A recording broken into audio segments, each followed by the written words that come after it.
session. For those that are new and haven't seen these before, these are run monthly. Today we're focusing on Microsoft, as you can see. But every month you'll see security, cloud, unified communications, collaboration. So we'll have these monthly. For those that are former Access customers or here again, welcome very much. We thank you very much and welcome. We look forward to today's presentation. Nate Lentz from New Era and Dave Branscombe from Microsoft will be joining us today. And a lot of great content, guys. So we're recording this session. If you want to share it with team members, you're more than welcome to.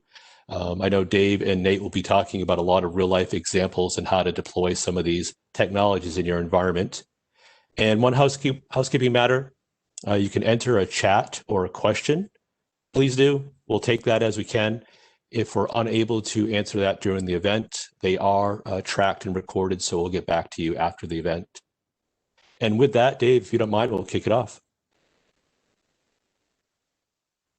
So guys, you know, we've seen this explosion in the environment, a change in how we're working. The quote to the right from Microsoft back last year, we've seen 2 years of transformation in 2 months. I know we saw that in our customers. And we went from some folks working remotely to an entire workforce. And that change had an impact on the environment that we'll talk about today. All set, Dave?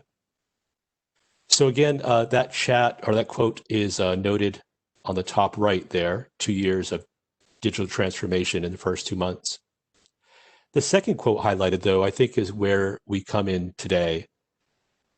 Providing that secure access to remote users has been the #1 challenge reported by security leaders, and we're seeing that in our customer base. And what I think is interesting, when you look at this study Microsoft did on the left-hand side, about 6 out of 10 folks said that their security budget was going to increase. 8 out of 10 wanted to add security staff. But those same 8 out of 10 felt pressure that their budget was going to decrease. You know, that same thing that you guys probably deal with, doing more with less all the time, is really what that says. So how does that impact you guys? What's the future look like? Again, we're moving on to year 2. We've all adapted to this remote workforce.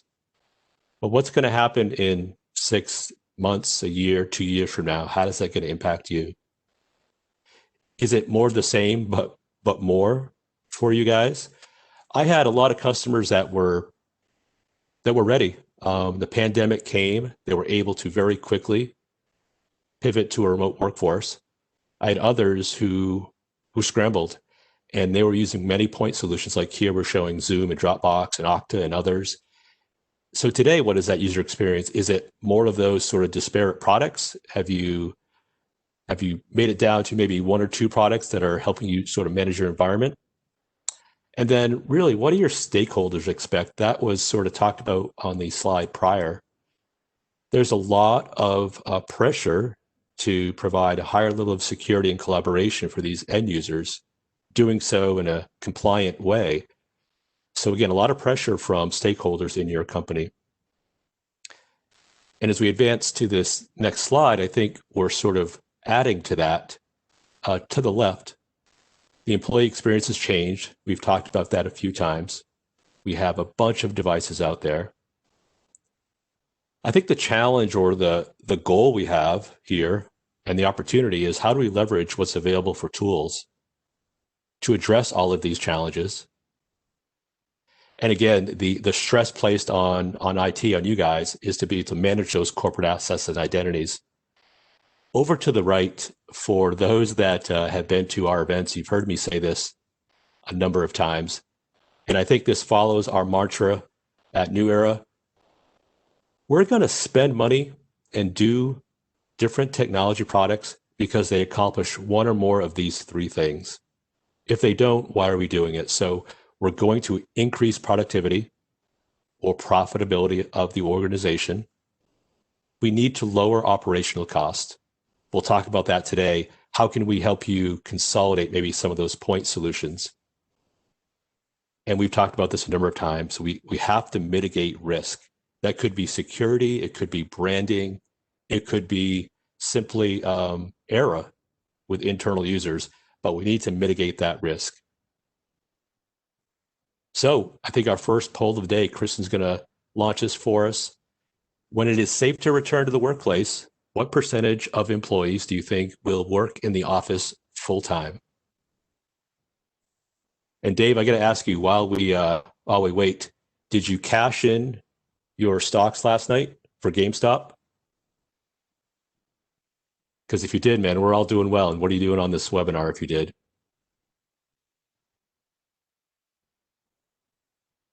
I did not. No. Sorry, I had to come off mute there.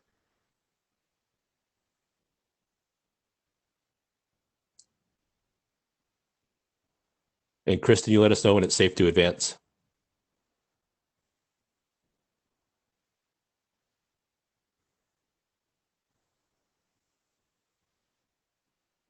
All right, Dave, I guess we'll get the results in a moment, but if you don't mind, we'll advance. Interesting slide. I thought this was funny. So a lot of colors here, but really the message is no matter what your demographic of living alone or with kids or with others, but not kids, when the office is safe to come back to, you can see such a different folks in every category. So it will be a very mixed environment. It will be hard for us to say everyone's coming back to the office. That's not going to happen.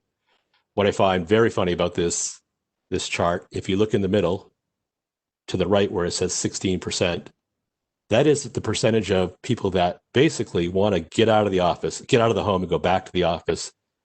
They don't want to be home with their kids. So people with kids want to get out of home and work back in the office. All set, Dave. Next slide. So a little transition. New era for those who are new to this environment or perhaps new to New Era. The tenets of our company, as you can see to the right, to the left there were, go ahead, Dave, sorry, if you can go back up. Flexibility, resilient, and productive. And you're going to see those tenets not only in today's session, but I think when you work with us in general. So go ahead, Dave.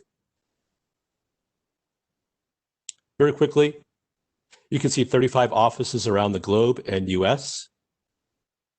I think it's a little more than 1,500 employees now, perhaps. And that is the engineers, architects, sales professionals. And in the Northeast here, about 225 employees in the offices that you can see listed. The services range, Dave, if you could advance. Today, we're focusing on Microsoft. But in any one of these arenas, if you have needs, please reach out. So collaboration, unified communications, data networking and cloud, security, all of these services, please reach out to your rep if you want to discuss more. And today, Dave, if you advance, we're going to really focus on Microsoft here. So you can see some of our competencies, and to the bottom of this slide, you'll see some of the focus areas, so Teams and Azure and Exchange. I think in general, if you just, one thing if I could share or have you guys leave with is, please come to us from a Microsoft standpoint. It is a very holistic approach. Truly, we want you to leverage what you've invested in. If you're running the 365 suite today, let's do everything we can with it. You're paying for it. Let's leverage what the technology can provide to you. All set, Dave? So today, what do we want to accomplish? Let's identify the challenges that you guys are facing, particularly with today, insider risk and compliance. I mentioned before, how can we leverage these tools and solutions? That is to do that mitigate risk, reduce expense conversation we have. Dave will have a demo. Dave and Nate will talk about a lot of use cases. Nate is really a principal engineer at our organization, helping clients through these use cases all the time. And most importantly, towards the end, we'll have a recap of the services we can provide and a survey at the end. How can we help you create a roadmap, basically? Let's get from A to B. New Era has a suite of offerings to help you do that. And lastly, before I turn it over, here's sort of the roadmap for what we want to think about today when we look at the Microsoft platform. And Dave will go into this into much more detail, but you can see color coded here. We have really 5 tenets to look at. So let's identify those challenges we talked about. What is the insider risk? And that can be malicious or not. Productivity and savings, I sort of touched upon that. How can we take a unified approach to managing these environments? E-discovery for some folks, really crucial, sometimes a challenge to accomplish. We can do that within the Microsoft suite. And another sometimes challenge, if you have regulations you need to adhere to, how can we achieve compliance and management? So with that, Dave and Nate, I'm going to turn it over to you two guys. There's a lot of great content and looking forward to it. So thanks, everyone, and thanks, Dave and Nate. All right. Thanks, Joe. So I'm Dave Branscombe. I'm the guy on the right there, Cloud Solutions Architect here at Microsoft. And as Joe pointed out, what we're going to be talking about is thinking about risks to your data. So it is becoming more important than ever to protect your sensitive data, regardless of the location where it is stored or where it travels. So in the next, I guess, 45 minutes or so, we'll discuss the changes to work and collaboration and how that is impacting the need to protect sensitive information, and then the key things you should consider when you're developing your overall information protection strategy. And then, of course, talking about our unique approach, Microsoft's unique approach to providing that protection across your devices, your apps, and your cloud services, and then, of course, how New Era can support you in that effort. So over the last, I guess, 5 years or so, we have seen a move toward increasing regulations, and these are driving new content security and search requirements for our customers. And often what we see is that customers face very high volume use cases where they need to find content within an enterprise and act on it. But that's hard to do when you have a lot of data. There's also a variety of different compliance scenarios, things like internal investigations of employees, confidential data leaks, where someone is oversharing data, employee requests for personal information. Think of things like GDPR or the California privacy regulations, policy violations, workplace conduct violations. All these different things result in a need to be able to identify the data that you have in your organization and figure out how to manage the privacy of that data. So all these factors are driving the need to simplify both the security of your data and the ability to apply compliance regulations to your data. Along with those factors comes an element of risk, and risk can come in many different forms. So it can be internal risks. In other words, you might have a malicious employee that's trying to steal data for their own profit, or maybe just somebody who's disgruntled and wants to ruin your brand or abuse your intellectual property. You have strategy risks. So think of like a bank. A bank assumes risk with how they extend credit, or a research and development department takes on risks by investing in some very new cutting edge technology. There's a risk inherent in those things. And then there's the external risks. These might be beyond an organization's control. So national, political disasters, or changes to the politics of a region, major macroeconomic shifts like we saw with COVID, major changes to the way the economy functions.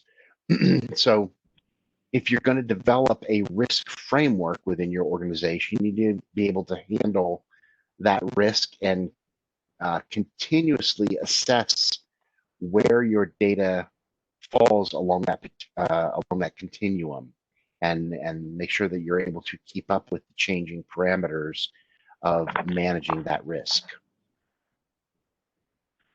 Some of the risk that we're seeing too is increasing, obviously, since more companies are online. We looked at a statistic that in 1999, the Fortune 1000 companies reportedly lost up to 45 billion from the theft of trade secrets. And today that estimate is around 100 billion. And obviously it's difficult to completely monetize that because people don't want to admit when that's happening, because it'll bring on more compliance. So really this idea of governing your data, the data governance, and where it's vulnerable is so important. Yeah, it's a great point, Nate. Thanks. I appreciate that insight.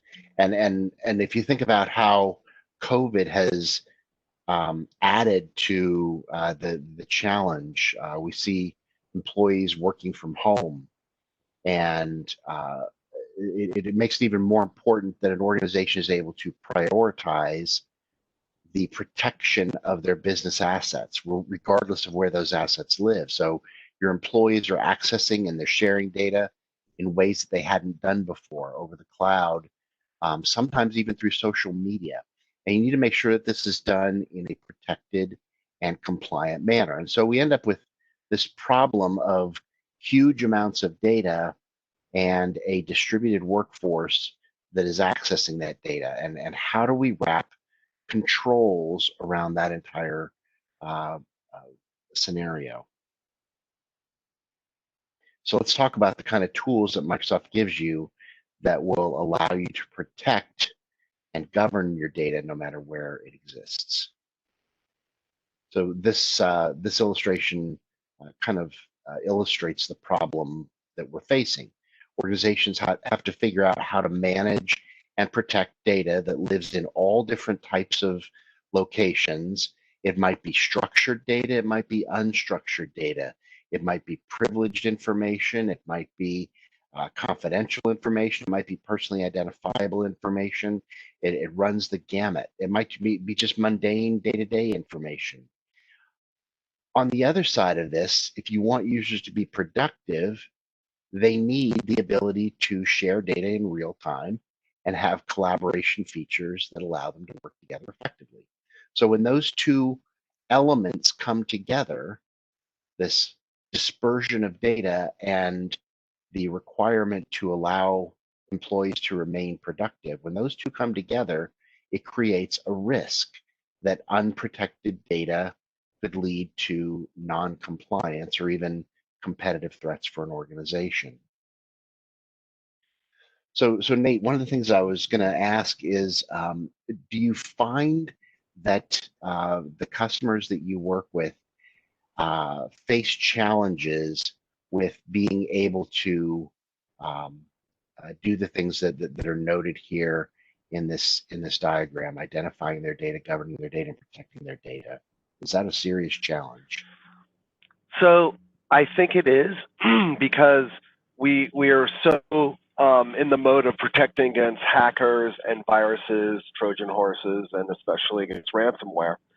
But the idea of governing trade secrets and protected data from internal risk, that's a new thing. And there has been some data loss prevention systems that are in place, but I feel like this idea of managing and governing and identifying the complex data is new, and it's kind of this new thing that's coming into all of our zeitgeist. Yeah, and I definitely agree with you. I mean, if you told your employees at an organization, I want you to go out and categorize your data according to whether it's confidential or just your standard type of information, people might be able to get through maybe 10 or 15 documents, and then they get bored, and they're not going to continue to do this. So you have to use some sort of like machine learning or artificial intelligence to classify your data and apply the relevant policies to it so that you can govern that data effectively. It doesn't scale well when you just ask humans to do this kind of mind-numbingly boring task of classifying data. So how do we accomplish that? Like I said, the first step is getting to know your data. So what kind of sensitive data do I have in my organization? In other words, what's the stuff I need to protect? Is it credit card data? Is it some sort of intellectual property? If I'm a medical organization, is it patient records? Generally speaking, where does this live? Does it live on file servers? Does it live in a SQL database? Does it live in SharePoint? And then how is the data being accessed and shared? Do people email this data around? Are they accessing it through a web browser? All these factors come into play as you start answering this question, what kind of data do I have? And that can be a real challenge. But once you know your data, your protection journey starts when you're able to start applying labels. Right? So as I mentioned before, artificial intelligence can help you to take this process from a manual process to an automated process. Now there are certainly things where manual labeling is required, um, but there are many things that a machine can identify, things like a social security number, a bank account number, a credit card number. We can use machine learning to automate the application of labels for those types of data, and then allow users to manually apply labels to the data that falls maybe outside of what an automated process could identify. It's also important to think about how you can create custom labeling for things like sensitive or highly confidential projects that are unique to your organization. So you've got, Project Eagle Talon or whatever you want to call it, right? How would you identify the documents relevant to that project in your organization? Well, again, you can use an automated process to accomplish that. So now you figured out what the data is that you want to protect. The next step is figuring out how to protect it in a consistent manner and comprehensively across your entire digital estate. At the same time, you don't want to hinder user productivity. So for example, we can automatically apply retention policies for different types of data and say this data has to be retained for 2 years or 3 years. I can retain, or I can apply policies to different types of sensitive data, like I mentioned with bank account numbers or credit card numbers. You can apply policies that block or even just pause data sharing. So if someone is performing an action that violates your company's policy about sharing of data, you can block that sharing of data. And you need to be able to do this at scale. That's one of the challenges. If you only had one document that you needed to protect, it would be pretty easy to apply protections to that one document. But when you talk about thousands of documents, then it becomes much more of a challenge to create automation around this and a process that can be evenly applied. So I think we can agree that the three principles that there's three principles that are important to developing a comprehensive data protection strategy that we've been talking about. But now the question is, fantastic, I'm on board with this. How do I go about doing this? And on its face, that might seem like a simple question, but it's really complex for many organizations. Trying to understand where that data is can be a huge project on its own. The second question is, how do I take control of it, whether the data is inside or outside my organization as it's traveling? And then third, am I doing this in a cost-effective way? So am I using multiple solutions to accomplish something that can be done with a single solution? And Nate, one of the things that I've come to learn, working with you guys over the last year or so, is that you have some experts in this area that can really help in understanding and applying protection to the data that resides in an organization. Do you have any comments on that? Yes. So basically, for us as a partner working with our clients, we have methods of being able to apply this logic to your data so that we can identify the sensitive and business critical data. And yeah, and there's a lot of tools that you have at your disposal, and you've got good processes in place from everything that I've seen. You're very well versed in what constitutes confidential data and how to apply those protections. So, yeah, thanks. So once you understand your data, once you've classified your data, you've applied your policies appropriately to that data, now you're at a point where you can start applying controls to manage risk and start responding to things like investigations or regulatory requests. And there's two specific areas that we're going to cover today. One is insider risk, and the other is communications compliance. And they're kind of, to a certain extent, two sides of the same coin. But there are some slight differences. But the idea is we want to make sure that your employees' behaviors and their communications aren't introducing additional risk to your organization. So let's take a look at that. But before we do, let's go through a poll. And the question is, whether negligent or malicious, are you able to quickly identify and manage risks from insiders in your organization? So it could be a user accidentally oversharing, sending the wrong document, or it could be malicious, where someone didn't like the way that they were treated, and so they decide they're going to share a whole bunch of confidential information outside of the organization. Are you able to identify that and manage that type of risk? Let's see what kind of answers we get back. Is it just a yes or no?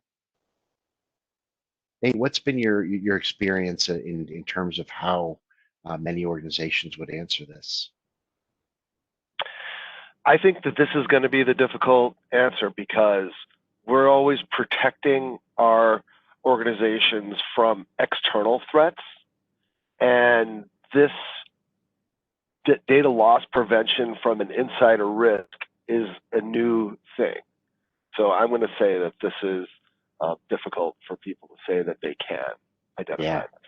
Yep, and you're exactly right. Based on the results from the poll, it looks like 6 times more people said it's harder to identify and manage those risks than believe that they could manage it. So it is a problem for many organizations, according to the poll. All right, let's move on then and see how we can actually address this issue. So the first thing we're going to talk about is insider risk management. So internal risks are often what keep management up at night. You have to be able to trust your employees if you want to have a productive workplace.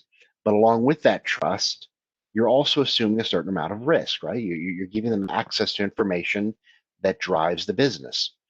And so regardless of whether the actions that an employee performs are intentional, simple negligence, or if they're intentionally bad, you have to be able to identify those internal risks to your data. So let's see what that an example of this. So this is a true story. In March of 2019, there was a large car manufacturer that had state-of-the-art proprietary operations and technology, and they filed a lawsuit against 4 former employees and a competitor for corporate espionage. What had happened was the guy that was the ringleader of this group emailed himself some warehouse schematics and operational procedures, and he went on to recruit 3 of his co-conspirators or 3 conspirators to join him in this effort. So they're emailing things to themselves, and then they were going to take these to a competitor. The only reason it got caught is because one of them mistakenly sent an email to an old work address and attached a proprietary document, and they had put the competitor's logo on the document. Now, if it hadn't been for that mistake, that data that data loss may never have been caught. So this is a real challenge. This could have resulted in, and maybe did, result in the loss of millions of dollars worth of research and development, and copy or patents and things like that. So this type of scenario is not unusual. And as an organization, many companies have to figure out ways to prevent this kind of thing from happening. So what are the real risks? There's obviously things like that where you've got an insider, but there's things that are much more mundane. So it could be data spillage, accidentally sending an email to somebody that you shouldn't. Workplace violence is a risk. How do you identify people that have a propensity for workplace violence? Policy violations. If there are HR policies, how do you identify when people are in violation of that? Workplace harassment, and then all the data loss type of scenarios. How do we identify these things? What it comes down to is we have to rethink what our digital estate is and understand that. The other side of it too is protecting, your corporate data against espionage. There is that where there have been cases where companies have actually hired hackers to go into another company to get their, corporate trade secrets. So. That's 100% true, and that has become a huge business with the vaccines. The vaccine makers are being hit tremendously by attackers from other nations trying to get access to successful vaccines, because there's huge amounts of money at risk there, or at stake, I should say. So what the slide is showing is that artificial intelligence can help us to identify these insider risks. So we look at things like user behaviors, the types of data that they're accessing, the data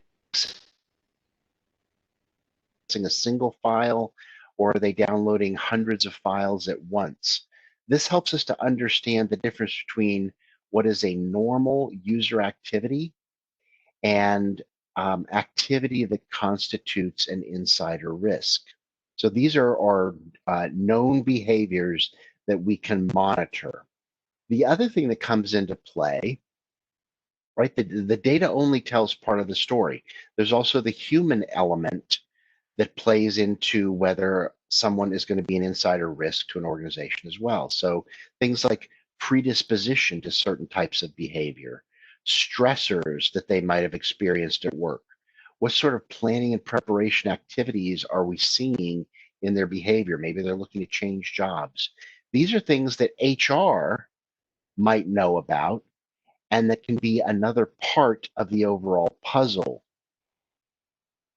So as we look for indicators that point to intent, as an example, someone might receive a bad review at work, and that might be a stressor that motivates someone to do something retaliatory towards the company, maybe giving away company data. Maybe they're planning to switch jobs, right? So they've handed in their resignation, and so they hand in the resignation, then immediately they go access a whole lot of company confidential information in an effort to ingratiate themselves to their new employer. So we need to be able to figure out how to correlate the actions that HR might know about and match it against the actions against data. So that's the problem. But an insider risk solution also has to be able to piece those things together and do this in a way that is transparent, right? And what we mean by this is employees need to have a measure of privacy, but at the same time, we want to make sure that the people that are investigating aren't introducing bias to the investigations as well. So if you see that your friend is being investigated, are you less intent on finding out whether there's truth to the investigation or not, versus someone that maybe you don't know. So let's take a look at how the tool actually works. This is the Insider Risk Management portal that's located in Microsoft 365 Compliance. All right, so the Insider Risk Management solution is, again, about trying to detect non-compliant activity from internal employees and contractors. So let's say you're Contoso Electronics. You've got 50,000 people in your workforce. How do you make sure that someone in your workforce isn't accessing content that they shouldn't, or that they're not leaking content? In the portal, as you can see here, we start to match policy violations and we measure it according to severity. We also anonymize or pseudo-anonymize the users so that you're not introducing any bias to the investigations. So say you're working for Insider Risk Management and you come across a case regarding someone in your family or on your team. You might be biased against an investigation that includes them. Now we take a look at some of the alerts that have been generated here. We see one for confidentiality obligation during departure. Here's one for some confidential information about a project named Jupiter, some anti-harassment policies. And again, we get information about the status of this investigation, the severity of it, how long it's been opened, and whether it's active or if no case has been created. When we click on one of the investigations, or one of the cases, I should say, the details pop up and we get information about the user's activity. What was it that led us to generate an alert about this? Well, here we see that the user printed a bunch of files, they copied a bunch of files to a USB drive, they downloaded a bunch of files from SharePoint. All this is happening on the same day. Maybe it's not terribly unusual. When you start looking at the number of files, this is probably more than a typical person would be able to sift through on a given day. 113 files, especially when you see that 54 of them were top secret and they were copied to a USB drive, right? So there's something kind of unusual about that activity. It also gives us an option to create a new case around this alert. So we need to start investigating this. Let's create a case around it. So when we click on that create new case, we're given the option to provide a few details. What do we want to name the case? Who's going to be involved in the triage of the case? And then if there's some optional comments that you want to add, you can put them in there. So we'll call it IP theft case. We'll confirm and create a new case. Once we've created a case, we can go to the Cases tab up here. And we see our newly created case along with the existing one. So there's our IP theft case. And if we select it, it opens up the case itself. Now here we see that over the course of time, the risk level of the alert has been fairly low. And then all of a sudden we see it spike. We see more details coming out that raise the severity of these actions dramatically. And so here what we see is the activities of the user, and also shows the timeline along the bottom here of when those activities occurred. Okay, so if we hover over one of the activities, one of the balls here, it shows the details of that specific event. So here we see that there was an insider risk case that had been created previously, and it was closed. And a notice was sent. You see the action taken, a notice was sent, and a code of conduct training enforced. So we see propensity, right? The user has done this before. They have done this sort of thing once before, and there was a possible HR violation in that case. So that was back in towards the end of May or early June. Now some things have happened over the course of several months. We look at some details of some other activities. They show that this user has this history, right? We've got another case where there's data leakage. Another confidentiality obligation notice was sent and acknowledged. And this time we see that there was a major event that took place. And this is where there's a connection with the HR system. So the HR system is able to correlate both the disciplinary actions and also the fact that there was a resignation. So we're taking the information that HR knows about this user with what IT knows about the data that they've had access to and putting them together to figure out what the pattern is. So they submitted their resignation, and right after that, we see that there's some activities that could, again, constitute a potential insider risk. So let's look at those now. Here we see another mass download of data, 2,344 files copied to a USB drive. 219 of those were top secret. 14 of them contain credit card information. Clearly, there's something unusual going on here. And so if we go to the Content Explorer tab, we can look further into the individual files that the user downloaded. If we have the correct permissions as the investigator, we can see those files. And here in this case, we see that, that the user downloaded this motherboard design for Project Jupiter. We can see the content and make a determination about whether this is something that the user should have been accessing or downloading. Based on that, we can open investigation. In this case, what we'll do is escalate for employee investigation. And we can add details about the case. You know, the custodian of the data is identified here, and we can create our own notes about what we've determined so far before escalating the case. And now maybe our legal or compliance department takes over and they start investigating the actions to determine whether this is actually an insider risk threat and what action to take. Now, a second area for concern for many organizations is communication compliance. And this can fall into three different types of categories, generally speaking. So there's corporate policies, right? The policies that say, you know, don't say mean things to your employees, don't use racial epithets and things of that nature. Risk management, so make sure that you're not threatening people or threatening yourself, which can also be a danger. And then regulatory compliance. Are you subject to financial and standards that require that you capture certain types of data being exchanged between users? So in the financial industry, there's like FINRA is a good example of a requirement for organizations to have a procedure in place if that's being violated.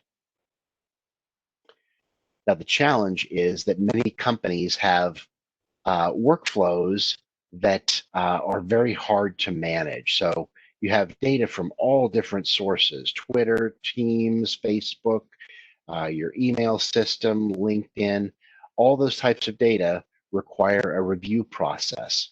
And then you have to match that review against the regulatory requirements that you're subject to. And you have to have subject matter experts that are able to review and compare the types of data against the rules that you're subject to. And because of that, the result is that violations do tend to slip through fairly easily. So the communications compliance tool is built to offer remediation workflows to act on risks for communications across Teams, in email, in Yammer, as well as third-party content. So if you have a connector to an instant Bloomberg feed or Facebook or Twitter or LinkedIn, we can monitor the communications that are going on in those properties as well and make sure that they stay within the realms of your communication compliance policy. So let's take a quick look at that. So this slide showcases the overview of what communication compliance can provide us with and give us information. The screenshot appears to have gotten kind of kicked over a little bit. I apologize. It's not showing the whole thing. But in this case, what we're looking at is monitoring for offensive language. But notice we can also monitor for sensitive information or for regulatory compliance. Here we see the details on the policy that's named Code of Conduct and the users who have been identified or matched against the policy. And we see in this case, Lee has the most policy matches. That's not a good thing. He has 15 policy matches for violations of this code of conduct. And so here we look at Lee. We see that our user has used offensive language. It's been blurred out here for everybody's sensitivity. And he's done this across different types of communication. He's violated the company policies in Teams, in email. Here we got it on Facebook. So we see the types of. I'm sorry, that's not the Facebook symbol. That's the subject of the email. But we see that he's violated the company policy across different platforms. But we bring it all together in this one location. If we go over here to the history tab of Lee, we see that this has happened before, right? We see that there have been escalations involving Lee in the past regarding violations of company conduct codes. We can also tell instances where there are near duplicates of a policy violation. So maybe Lee's just mad at everybody, and so he's sending the same type of email to multiple people in the organization. We can match those near duplicates. Now, if I'm in HR, I have the ability to, from this screen, take an action on the user who violated this policy, in this case, Lee. So I can create a template, a notice of the violation of the company's code of conduct, and send that email out to both Lee, but also maybe to his manager or to HR or whoever I want to send it to. And this can be a standard template that you insert into the message body here, and he would get that and maybe have to acknowledge it. We can select who's going to be reviewing the details and taking future actions. In this case, it's communication compliance admin, but it could be HR or, like I said, a manager, and you could put a reason for escalation in here. If we switch over to a different policy, right? So instead of code of conduct, we're looking at a financial regulation. So if you've got a broker that's subject to a regulatory compliance rule, we see here again that the user has violated the policy, in this case, by asking that money be transferred to a specific account number. Now, for whatever reason, that violates company policy, maybe because there's a bank routing number in there, or an account number, whatever it might be. You can define what those policies are that you want to watch for. We can choose to tag the item as being a policy violation or not. Is it is the user compliant with the policy? Are they non-compliant? Or is it just we're not sure, we need to escalate this to someone else that can investigate deeper? And again, we can look at the history of violations. So a couple different times he's been shown to be non-compliant with policy. In this case, the case was resolved. And if we want, we can export these activities to a spreadsheet, and we can scope that export to a specific time range. So maybe we only care about the violations that took place within the last year. And so we're going to export just those instances to a spreadsheet. Looking at the policies, obviously we can view our existing policies as you see down here, but we can also create new policies. And one of the things that we have the ability to do is create a custom policy. A custom policy allows you to create one that is looking at data that is unique to your organization. It doesn't fall under one of the standard buckets of data identification, for example, social security number or bank routing numbers. This is data that's unique to your organization. So you define who the policy will apply to, who's going to be reviewing any potential violations of the policy,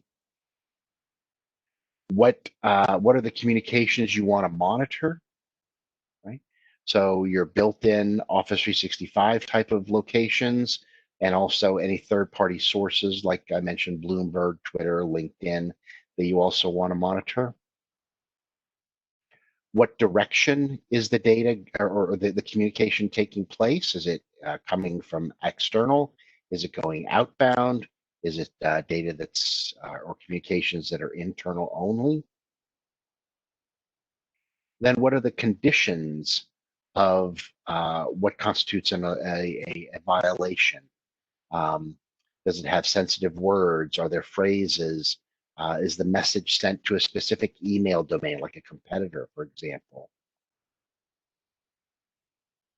And notice here, we can match against classifiers. So you can build your own classifiers that say, this is what sensitive information looks like to me, to my organization.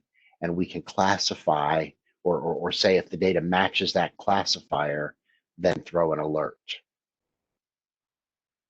And then once we've got the policy developed the way that we want, we submit it and it becomes active.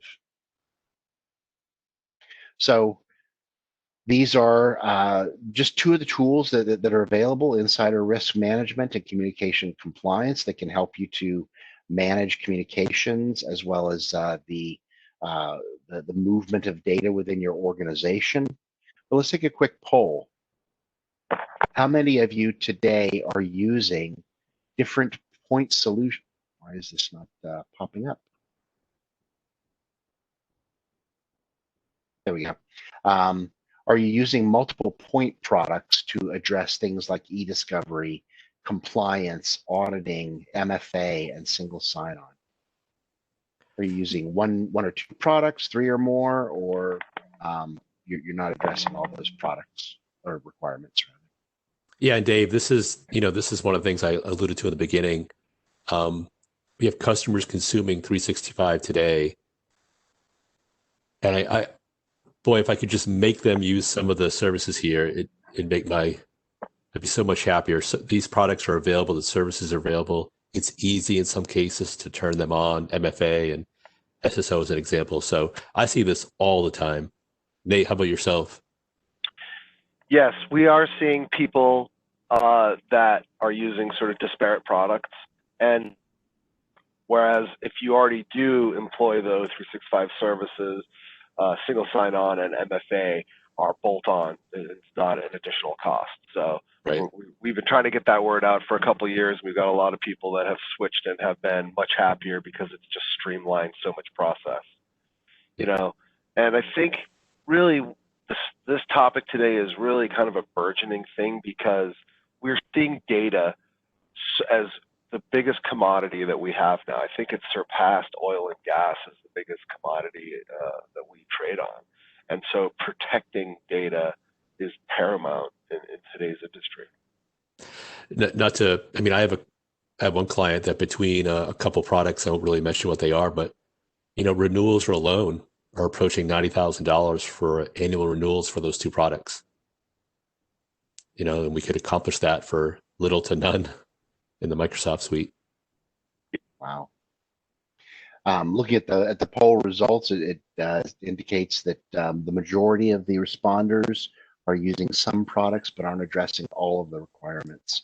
So again, many of these things, as Joe said, can be addressed very easily within the Microsoft stack with the right licensing. So let's actually touch on some of those things. I'll go through these very quickly because we're running short on time. So we talked about the need to secure your data and balance that with the requirements to ensure your employees remain productive, and that's certainly a concern for businesses. There's more to it than that, right? We need to make sure that we're oops, need to advance my slide. We need to make sure that we're doing this in a cost-effective manner. And as Joe has pointed out a couple times, the problem is that organizations have multiple point solutions to accomplish these goals. And unfortunately, what happens is that it often ends up costing more money than getting a consolidated solution. And so as an example here, the slide demonstrates how consolidating to a single vendor can end up costing much less than choosing different vendors for individual capabilities. So if you had one vendor for information protection and governance, that might be $11 per user. Insider risk management and access control might add another $19 per user.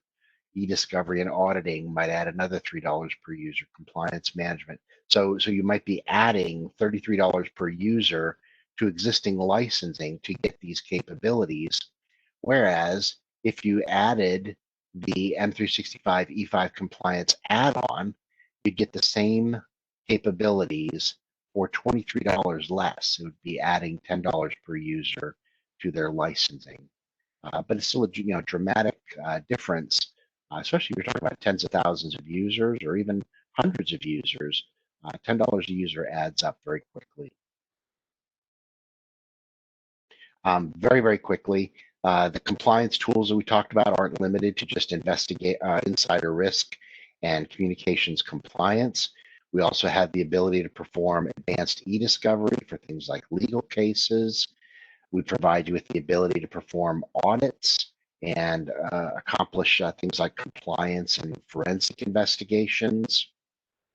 And then lastly, maintaining your compliance with regulatory standards. This is an ongoing challenge for many organizations. And so we provide you with the Microsoft Compliance Score tool. And this allows you to measure your own organization's compliance against given regulatory requirements like HIPAA or NIST or whatever regulatory requirement you're subject to. You can track your adherence to that standard over time and see the areas where you can make improvements. So what are the things that you can do to begin reducing your risk as an organization? I will turn it back over to Joe to answer that question. Awesome. Thanks, Dave. Dave, if you advance, one thing I'll say very quickly, the next slide shows a cost savings and a business value assessment of M365. It's a neat process. If you're using O365, for example, E3, we can look at what the cost might be to go to M365. Above and beyond that, one thing that we're doing for clients often is really just an overview of what the portfolio is. So we can do a side-by-side comparison of the O series versus M, E3 versus E5. So if that's something you'd like to take advantage of in the post-webinar survey, you can just indicate that in the free-form sell section. Just mention you'd like to have a meeting about the M365 suite or suite of products.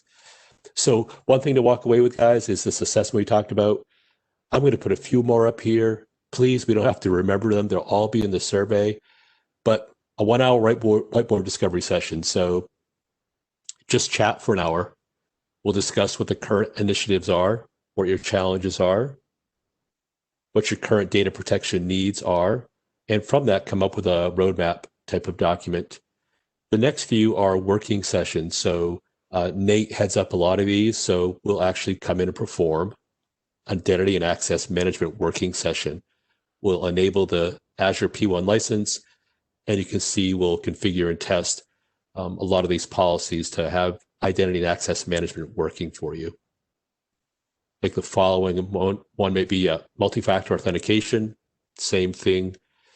Typically a fixed cost scenario. We'll come in and do MFA for you, and you can test, see what it's like, the user experiences in your environment.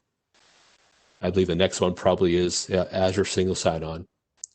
So again, please don't need to remember these. Just know they're in the post-webinar survey. And really just know that, as Dave mentioned before earlier on, these are processes, they're products. Our team does these every day. We can come in and perform those for you. We're wrapping up today's session. This is a reminder for sessions coming up. You can see from February through May, we have a bunch of these topics. I'm looking forward to all of them, but Sentinel will be something that's incredibly hot today for Microsoft. And the third and fourth ones will be interesting. Probably a lot of you have adopted teams already. We'll have an advanced concepts and governance session.